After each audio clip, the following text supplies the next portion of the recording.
Hi, everyone. Welcome to another exciting comics loving edition of Words, Images, and Worlds. On this episode, I'm delighted to be talking with author, creator, graphic novelist Brian Anderson. Brian, thank you for jumping in and joining me today. Thank you for having me. A pleasure, absolutely. Folks out there will know you for Dog Eat Doug in the world of web comics, and we're also talking about the Sophie series, as I might call it, Jurassic Bark and Frankenstein's Dog, which are both on the way in the next few weeks, I believe. Yeah. Yeah, October 15th is a big day. nice, nice. So you have not one but two graphic novels that are entering the publishing sphere. I imagine that was quite a creative journey, quite a creative trek. I know there's a lot of work that goes into a graphic novel. But this has been the most rewarding because the strip, has been in syndication in paper since 2006, I think. Mhm, mhm, Um, so I'd always had plans to expand Sophie's universe, follow in Snoopy's footsteps, paw prints, if you will. And when the management changed at the syndicate, things kind of didn't go so well for a long time. So I ended up really focusing on writing books and children's books and things like that. And a couple years ago, I decided either I can fight them or I can quit. I didn't mhm. like either option. So the other option was to make a plan and go out on my own and do it. And yeah, so that was about 2 years ago. I lucked out and partnered up with Marble Press and, have some animation stuff in the works. So in one sense, yeah, it was a lot more work than doing a daily comic strip. Uh, but it was more rewarding. I think this is the format that it's so much you could do so much more than just a four-panel strip in the daily paper, Yeah. that's what I'm really excited about. So, and it was also hearing from young fans that they've never held a newspaper, so they didn't even know what a newspaper is, but they loved Sophie. Yeah. And that's when I knew. I said, you know what? I'm wasting my time battling this syndication world. Just get out, jump off the cliff and go. So, yeah, it was really kind of the younger readers that was the last straw that made me just do it. Yeah, yeah. Well, what initially connected you with comic strips? I know that's kind of a very demanding way of working as well, but what connected you with storytelling and comic strips? Well, my parents told me that I started drawing when I was two. Like I just did it naturally. So any kind of comic format I could get my hands on, I would look at and draw and copy. And I was lucky that my grandmother saved my dad's comics from the 40s and the 50s.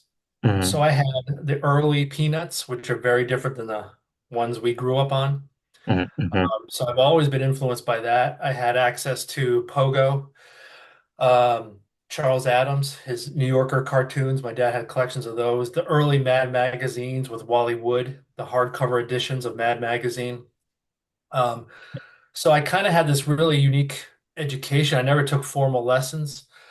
And then from there, I had a great comic book store in town where I grew up, and they were able to get me anything and anything, everything I wanted. Um, Back then, it was hard to get manga, but I was able to get it because they were just, that's what they did.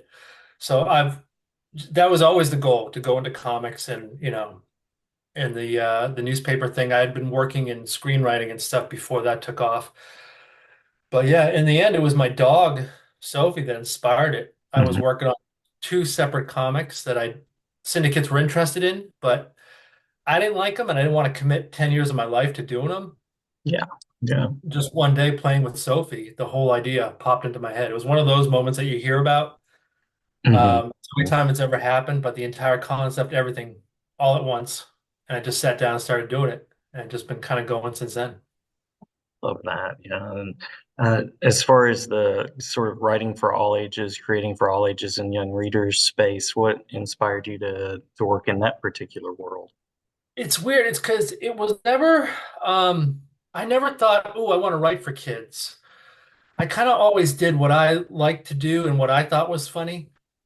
Hmm. And liking strips like Bloom County growing up, where he was writing for everybody, really. So if you were a kid, you didn't get some of the other jokes, but there was stuff in there you liked. So that was a big thing for me. And then also the big thing, especially with kids' books, is you probably remember this too. When you're a kid, it's a lot of your parents getting you books that they want you to read.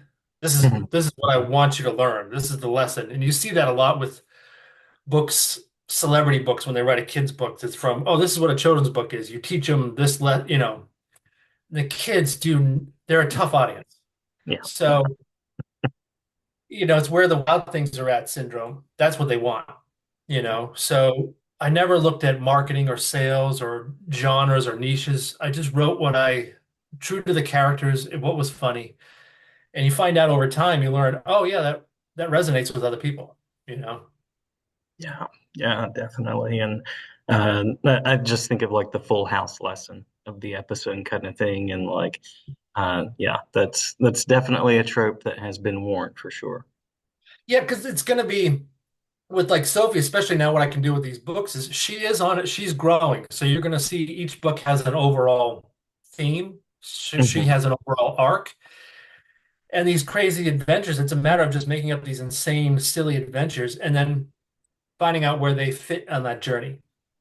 So I'm never telling the reader, oh, this is what Sophie learned. Oh, this is how we act here. You're seeing her just as you are as a kid. She's going through the same things kids go through. Hmm. And you're seeing how she reacts with it. It's never always, oh, we're all good now. No, she still gets jealous. She's sarcastic. It's all the things we all go through. And then having that in a house setting, the parents get it because that's their life too. If you have kids, if you have dogs, that's the number one compliment I get, and I get it a lot, and I never mind getting it, is people say, "Oh, what, do you have cameras in our house?" And that's when I know I'm on the right track. Yeah. I also love the kind of the literature, the pop culture that you bring into it with Jurassic Park, of course, and then some Mary Shelley thrown in. So I imagine you have lots of ideas for exploring that way as well. That was always a popular thing in the strip. I always had Easter eggs. There was a lot of Neil Gaiman, a lot of Doctor Who. Hmm. Things, I was into work their way into the strip. Because Sophie was always, on the couch with me, watching shows and stuff. So that always has been in there. Now I can take that, she can actually live out those adventures easier in the graphic novels than in a daily comic strip. So yeah, there's aliens reference. I think that's in book 2. When the cats arrive, it's an homage to aliens. So it's just like the Sigourney Weaver scene. I always pictured Sophie having a little Ripley in her. So yeah, you can have fun with it. So there's things in there kids won't get the references. They'll still find it funny, but the parents are like, "Oh, I get it." The Monty Python. Book 4, I'm opening with a Game of Thrones reference, Sophie on the Wall. So the parents will get, "Oh, yeah, I see what you're doing here," but the kids will think it's just some cool sword and sorcery adventure. That's kind of the fun part of it. It's a Pixar kind of a thing. Hmm. Hmm. That sounds like you have a multi-chapter epic, which is also always good for young readers in all ages because connecting a kid to a book and then giving them more to read is always the goal of any teacher that's focused on literacy. So it Yeah. sounds wonderful and sounds like there's a an unfolding plan there. Yeah, early on when I started the strip, it's funny, you're just focused on a goal. This is what I do, this is what I'm doing, I love doing it. But then you realize, oh, people read this stuff. But I would get a lot of letters from teachers. They Hmm. were using the comic strip in their classroom to teach reading. And that would never have occurred to me. And I was like, oh wow. Yeah. It can spook you a little because when you realize teachers are like using your material, it startles you a little bit. You're kind of like, ooh, you start overthinking things a little bit. Then you got to relax and say, you know what? They liked it because of what you were doing. Just stick to that and do it. Mhm. But that always makes my day when you hear from teachers. Yeah, yeah. Well, speaking of sort of that audience, curious about what makes this space and graphic novels kind of a special space in your view, because I know there's like the DC world, there are comic strips, there are manga and things like that, but the middle grades graphic novel, I've sort of seen it really take off in my classroom as well. Yeah. Anything that you'd like to say there about, I said middle grades, but really elementary and on to adulthood in the graphic novel world? Yeah, the big thing for me was that, because the number one question I get is, oh, I have a reluctant reader at home. And it's a lot of times it's boys more often than girls. And the biggest, like when I was growing up, and probably you saw some of this too, comics were kind of frowned upon, but you still went after them. And the big thing you learn is when you make kids read stuff they don't want to read, they get turned off at an early age. Um, and they're done, you know. So my big thing when I tell parents is expose them to everything. They're going to Hmm. find what they like to read. That might not be comics. It could be historical fiction. It could be biographies. But if they can, having more access, and comics are a great way. They're a gateway to just reading in general. Hmm. Hmm. It's you get a quicker connection than prose because you have the visuals.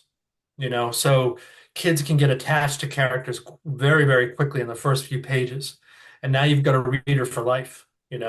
And yeah, if they like reading, they're going to read comics, they're going to read graphic novels, but they're also going to read other books. You break that cycle of turning them off to reading. Hmm. I think that's the key. That's what I did with my son, and it worked, gangbusters. So yeah. Yeah. You mentioned your son. Any interactions with young readers? Anything surprising, engaging, intriguing that's happened so far with readers that have enjoyed the book? Yeah, the biggest one that stands out is this is right when things were kind of really bad, and it looked like I was gonna probably have to quit the strip. And I didn't want to because, that's all I have left of my Sophie. And, I put my foster dogs in there, my foster cats. It became a way too to kind of expose people to that world. Hmm. But then one day I got this letter from a mom, sent me her son had read the comic, had been reading all the comics, not in the newspaper. She had been getting the ebook collections. And he had written his own comic based on him and his dog because of Sophie. Nice. And Yeah. that was kind of, I had gotten young reader email, but this was right at the timing of it was so perfect. And I'm like, oh, you get so caught up in the business side of things and, oh, do I want to fight this? Do I want to do that? Then you realize why you're doing it. Hmm. And it makes the risk of stepping away from that world and jumping off this cliff and just saying, I'm just going to make a plan and do it. It's because you're reaching kids like that. So you kind of go, oh, if you make one kid get hooked on reading comics and want to do it themselves, that's it. That's all you need, just one. Hmm. Absolutely. Absolutely.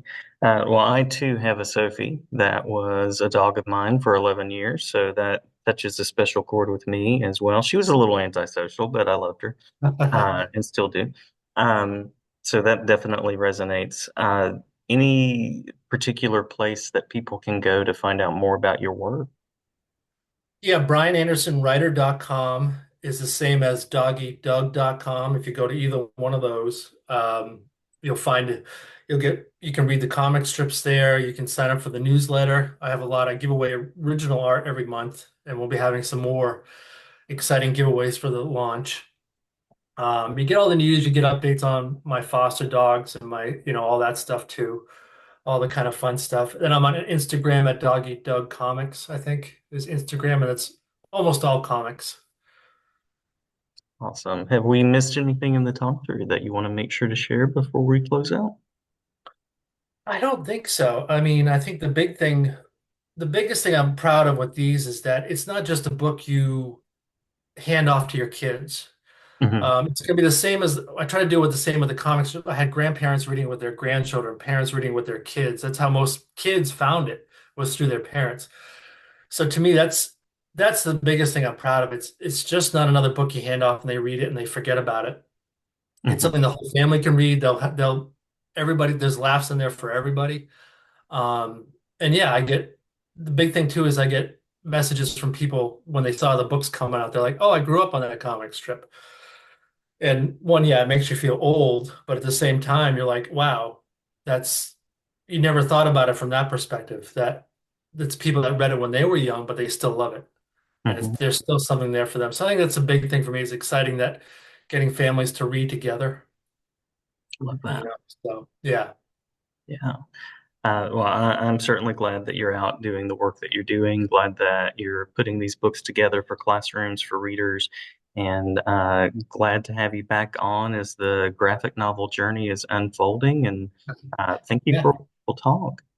Thank you. If there's any teachers or librarians that want to do a Zoom visit or whatever, I'm always open for that. I love doing that. I have a really, over the years, I've crafted a presentation that's exciting for kids, that's interactive, and completely takes the mystery out of telling stories. So even if they don't want to do it for a living, it'll take that mystery out of it. Like, oh, that's something I could do if I wanted to, you know? So Yeah, yeah, I'm always happy to do that for teachers.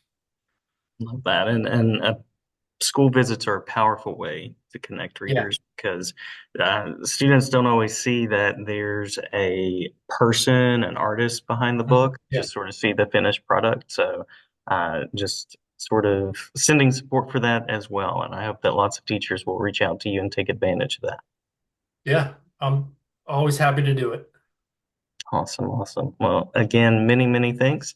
And the invitation is open if you ever want to come back and chat again. Anytime. Yeah, absolutely. Thanks.